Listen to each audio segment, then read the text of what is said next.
আসসালামু আলাইকুম, welcome back to my channel Sumi রান্না করে সবাইকে স্বাগত। তো আজ করব আস্ত একটা মুরগি দিয়ে চিকেন ফ্রাই। তো ভিডিওটি না কেটে সম্পূর্ণ দেখার অনুরোধ রইল। তো চলুন বন্ধুরা, আজকে রেসিপিটি শেয়ার করা যাক। তো খুব সুন্দরভাবে আমার চিকেনটা রেডি হয়ে গেছে।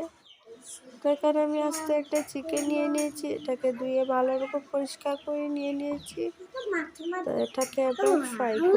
তো দিয়ে দিলাম 1 চা চামচ হলুদ গুঁড়ো, 1 চা চামচ লাল লঙ্কার গুঁড়ো, দিয়ে দিলাম গোলমরিচ গুঁড়ো, স্বাদ মতো লবণ, বাকর গুঁড়ো। এবার দিয়ে দেবো সামান্য একটু লেবুর রস দিয়ে ভালো করে মাখিয়ে নেব। তারপর এড করে দেবো জল অ্যাড করে ভালো করে মশলাগুলো একসাথে খুব ভালো করে মাখিয়ে নেব। তারপর চিকেনের গায়ে এভাবে আমি লাগিয়ে দেবো। তো খুব সুন্দর করে চিকেনের গায়ে মশলাটা লাগানো হতে হবে, তা না হলে মশলাটা ঢুকবে না, খেতে ভালো লাগবে না।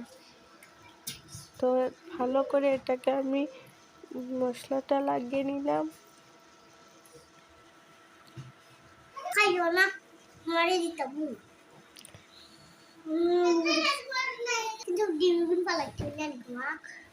তো আর ছেলে আবদার করেছে আর চিকেন ফ্রাই খাবে, তো চটপট এটা আমি বানিয়ে নিলাম। তো এখানে বেশ পরিমাণ আমি তেল দিয়ে দিয়েছি, তেলটা গরম হয়ে গেলে এবার দিয়ে দেবো আস্ত মুরগিটা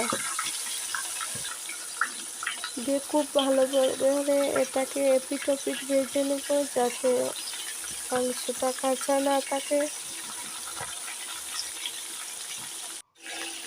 তো এটা ভালো করে উলট পালট করে এটাকে আমার ফ্রাই করা হয়ে এসেছে। এবারে আরও একটু ফ্রাই করে নেব। তো 30 থেকে 35 মিনিটের মতো এটাকে আমি মিডিয়াম টু লোতে রেখে ভাজি করেছি। তো দেখুন দেখতে কতটা সুন্দর হয়েছে, খেতেও কিন্তু দারুণ হবে। তো বন্ধুরা, রেসিপিটি যদি ভালো লাগে অবশ্যই লাইক, শেয়ার এন্ড সাবস্ক্রাইব করবেন, আর অবশ্যই কমেন্ট করতে ভুলবেন না। তো আজ এই পর্যন্ত।